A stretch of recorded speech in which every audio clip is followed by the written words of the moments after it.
राम राम सबको। कैसे हो आप लोग? आशा करती हूँ आप सब ठीक होगे। निधि चैनल में आप सबका स्वागत है। और आज हम फागुन मास का छठा अध्याय का पाठ करेंगे। कथा को पूरा सुने और बीच में बिल्कुल ना छोड़ें। और फागुन मास का छठा अध्याय भक्ति रस का वह महासागर है जिसमें साधक केवल कथा का श्रोता नहीं रहता, बल्कि धीरे धीरे उसी रस में डूबकर स्वयं को भूल जाता है। यह अध्याय हमें यह अनुभूति कराता है कि फागुन मास केवल पंचांग का एक महीना नहीं, बल्कि आत्मा की दीर्घ यात्रा का एक पवित्र पड़ाव है। जैसे शीत ऋतु के लंबे अंधकार के बाद वसंत का प्रकाश आता है, वैसे ही जीवन में संघर्षों, दुखों और थकान के बाद फागुन मास आशा, प्रेम और ईश्वर साक्षात्कार का द्वार खोलता है। यह अध्याय आत्म मंथन से आरंभ होता है। शास्त्रों में कहा गया है कि जब तक मनुष्य अपने भीतर झांकना नहीं सीखता, तब तक वह बाहर ईश्वर को खोजता ही रह जाता है। फागुन मास वह समय है जब प्रभु स्वयं करुणा का रूप धारकर भक्त के हृदय में उतरने को तत्पर रहते हैं। इस मास में किया गया एक सच्चा आह्वान, एक सच्चा आंसू, एक गहरी पुकार जीवन भर की साधना के समान फल दे सकती है।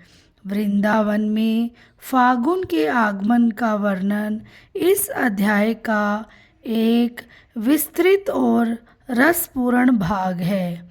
जैसे ही फागुन आता है, वृंदावन की धरा मानो सजने लगती है। पलाश और टेसू के लाल केसरिया फूल ऐसे प्रतीत होते हैं जैसे धरती ने प्रेम का वस्त्र पहन लिया हो। आम के बोर की सुगंध वायु में घुलकर प्रत्येक श्वास को मधुर बना देती है। यमुना की लहरें शांत नहीं रहती, वे भी मानो राधा का नाम जपती हुई आगे बढ़ती हैं।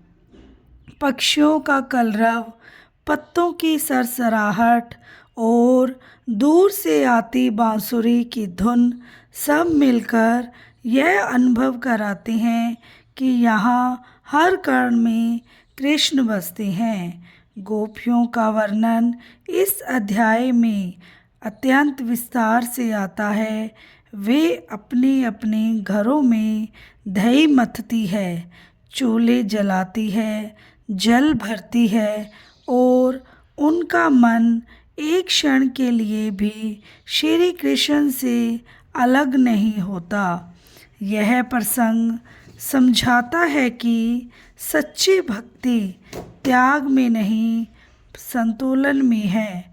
कर्म करते हुए भी यदि मन प्रभु में लगा रहे तो वही गृहस्थ जीवन की सर्वोच्च साधना बन जाती है।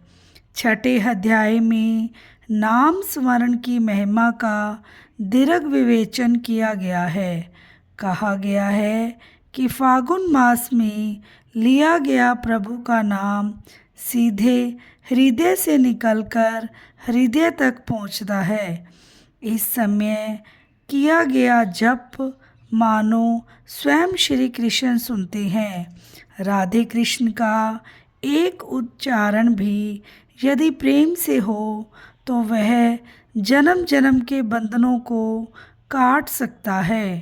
एक दीर्घ कथा आती है एक निर्धन ब्रिजवासी की, जो न पढ़ा लिखा था न ही किसी शस्त्र का ज्ञाता। उसके पास केवल एक ही पूंजी थी, सरलता।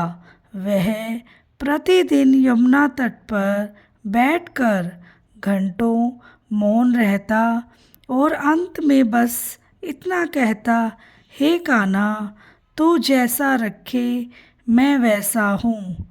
फागुन मास में उसके इस पूर्ण समर्पण ने उसे वह शांति दी जिसे बड़े बड़े तपस्वी भी खोजते रहते हैं। यह कथा सिखाती है कि प्रभु को पाने के लिए शब्दों की नहीं, सच्चे भाव की आवश्यकता होती है। होली की लीला इस अध्याय का अत्यंत विस्तृत और भावात्मक खंड है, जिसे श्रोता प्रायः 1 घंटे से अधिक समय तक सुनते हैं। यह होली रंगों की नहीं, आत्मा के रूपांतरण की होली है। जब श्री कृष्ण राधा पर रंग डालते हैं तब वह रंग प्रेम, त्याग और समर्पण का होता है। गोपियाँ जब हंसती है तो उसमें संसार की कोई हल्कापन नहीं, बल्कि ईश्वर के साथ होने का आनंद होता है। यह होली सिखाती है कि प्रेम में कोई ऊंच नीच नहीं होती, वहाँ केवल एक रास्ता होती है। फागुन मास की होली हमें यह सिखाती है कि जीवन में कठोरता को छोड़कर कोमलता अपनानी चाहिए। जैसे रंग जल में घुल जाते हैं, वैसे ही हमें भी अपने अहंकार, द्वेष और क्रोध को घुला देना चाहिए। जो अपने भीतर की कठोरता को नहीं गलाता, वह भक्ति के अमृत को नहीं पी सकता। इस अध्याय का एक बड़ा भाग दान, सेवा और करुणा को समर्पित है। कहा गया है कि फागुन मास में दिया गया दान कभी व्यर्थ नहीं जाता। इस मास में किया गया एक छोटा सा उपकार भी कई गुना होकर लौटता है। भूखे को भोजन कराना, दुखी के सिर पर हाथ रखना, निराश व्यक्ति को आशा देना, यही फागुन की सच्ची पूजा है। यदि इन कार्यों के साथ प्रभु का स्मरण जुड़ जाए तो वह कर्म मोक्ष का साधन बन जाता है। एक अत्यंत मार्मिक कथा एक वृद्ध माता की आती है जो चलने में असमर्थ थी। वह अपने जीवन के अंतिम वर्षों में थी, पर उसका मन अत्यंत युवा था। फागुन मास में वह प्रतिदिन मन ही मन वृंदावन की गलियों में घूमती, यमुना में स्नान करती और राधा कृष्ण के दर्शन करती। वह कहती, मेरे शरीर की शक्ति चली गई है, पर मेरा प्रेम अभी जीवित है। प्रभु ने उसकी इसी भावना को स्वीकार किया, उसके अंतिम क्षणों को आनंदमय बना दिया। यह प्रसंग समझाता है कि भक्ति आयु, शक्ति या साधनों पर निर्भर नहीं होती। अध्याय का मध्य और सबसे गूढ़ भाग वैराग्य पर केंद्रित है। यहाँ बताया गया है कि फागुन मास केवल जोड़ने का नहीं, छोड़ने का भी समय है।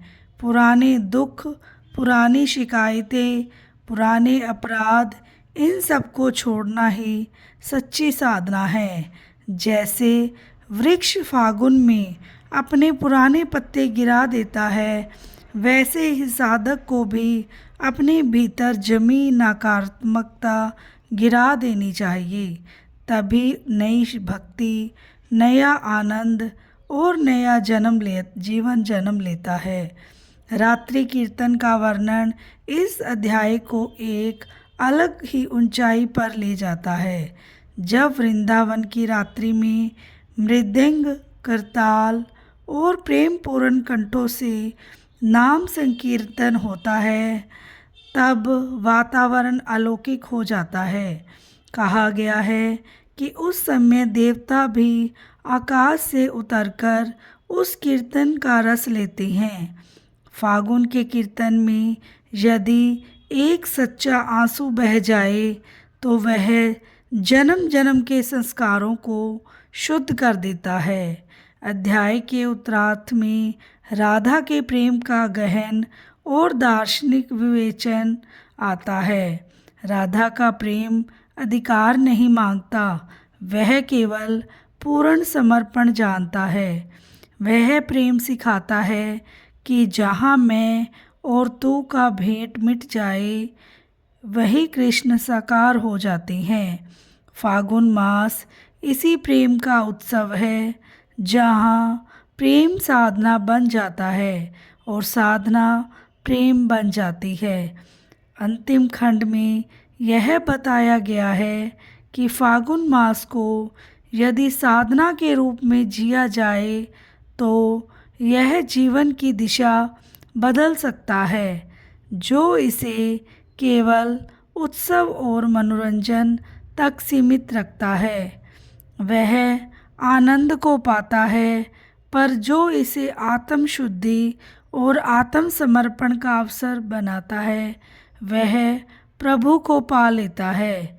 फागुन समाप्त हो जाता है, होली के रंग धीरे धीरे धुल जाते हैं, पर यदि हृदय में भक्ति का रंग चढ़ गया तो वह कभी नहीं उतरता।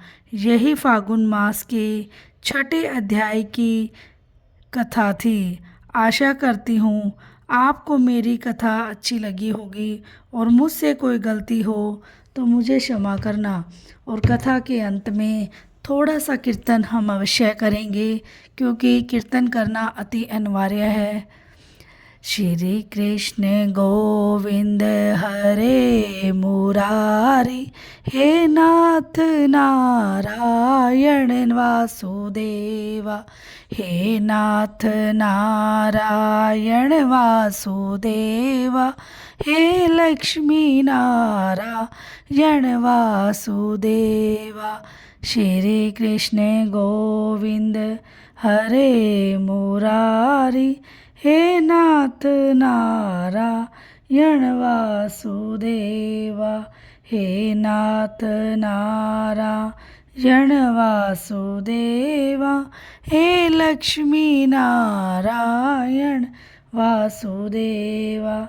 श्री कृष्ण गोविंद हरे मुरारी, हे नाथ नारायण वासुदेवा, हे नाथ नारायण वासुदेवा, हे लक्ष्मी नारायण वासुदेवा। श्री कृष्ण गोविंद हरे मुरारी, हे नाथ नारायण वासुदेवा, हे नाथ नारायण वासुदेवा, हे लक्ष्मी नारायण वासुदेवा। श्री कृष्ण गोविंद हरे मुरारी, हे नाथ नारायण वासुदेवा, हे नाथ नारायण वासुदेवा, हे लक्ष्मी नारायण वासुदेवा। बोलो श्री कृष्ण भगवान की जय हो। वीडियो को लाइक, चैनल को सब्सक्राइब करना ना भूलें। जो भी चैनल पे नए हैं और जिसने लाइक सब्सक्राइब कर दिया है उसका बहुत बहुत धन्यवाद। और आशा करती हूँ हो सके तो आप एक शेयर ज़रूर कर दें, क्योंकि आपके सपोर्ट से बहुत ज़्यादा हिम्मत मिलती है। मिलते हैं नेक्स्ट अध्याय में, नेक्स्ट वीडियो में। राधे राधे।